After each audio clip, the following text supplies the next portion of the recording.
today I am going to be painting with coffee.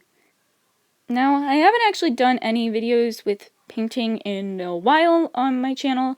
Actually, I think I only have one video that is really like painting, and that I think is my gouache painting video as of right now. So, I just wanted to try something new, and see what happens. So, one thing that I can point out right away, and this may just be with like the type of coffee that I was using, but there wasn't a whole lot of contrast that was happening with the coffee, and I don't know, there wasn't a whole lot of contrast. It was mainly a lot of lighter colors, and I guess in a sense that is kind of reasonable because it is coffee. It is not actual paint. So I mainly had to stick with a lot lighter colors than I may normally use, and leave a lot more white spaces than I might otherwise have, so that way I could actually have a lot of contrast between the coffee and the paper and all that sort of stuff. So, yeah, that's the quickest thing I can point out. Also, another thing is that there was a lot of buckling in that happened, and that was mainly more because of the paper, not because of the coffee or anything like that. Yeah, I think the paper I was using is similar to mixed media. It was actually more like unnamed thick paper, but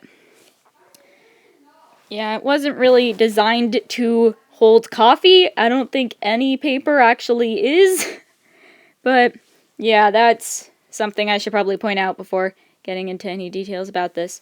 And this was the point in the video where a bug decided to fly onto my paper. Yeah, I got that off eventually, but you may see that walking around for some part of the video because I didn't notice until a while later. So, yeah. Here's also the point where I decided to paint in the eyes and the collared shirt.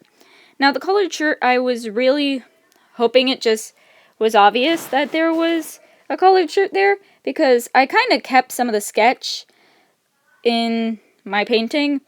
That wasn't fully intentional. I was still trying to erase it, but I guess it still kind of was there, so you can kind of see it, but at the same time, it's just like, I don't know, I felt like maybe if it was like an actual like watercolor painting or something like that, it would be easier to see that difference. But when I added the darker color coffee in the bottom left corner, I definitely feel like that distinguished the jacket from the collared shirt, so I felt like that was pretty good.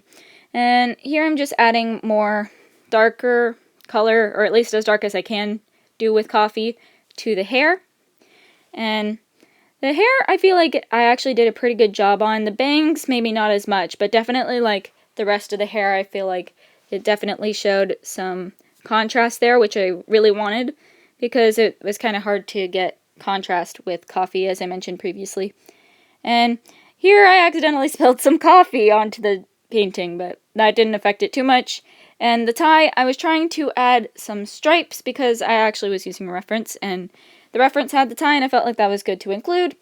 But then it just kind of bled and didn't really look as good. So yeah, again, maybe if I used watercolor paper, it might have been better. But again, using more like mixed media, and with mixed media and probably even watercolor paper, if you use too much watercolor, is that it's going to just have things bleed. Sometimes there might be peeling, but watercolor paper is more like specifically designed to deal with water-based paint that is more liquid at times. So, yeah. And here, again, just adding more details to the hair, and I actually added in the eyebrows this time. And the eyebrows don't look that bad. I just feel like maybe if I used less coffee, that might have looked better. And with that, the piece is done. Now, if you liked the video, please hit the like and subscribe buttons. That would be greatly appreciated. And with that, I hope you have a magnificent day, and I will see you all later.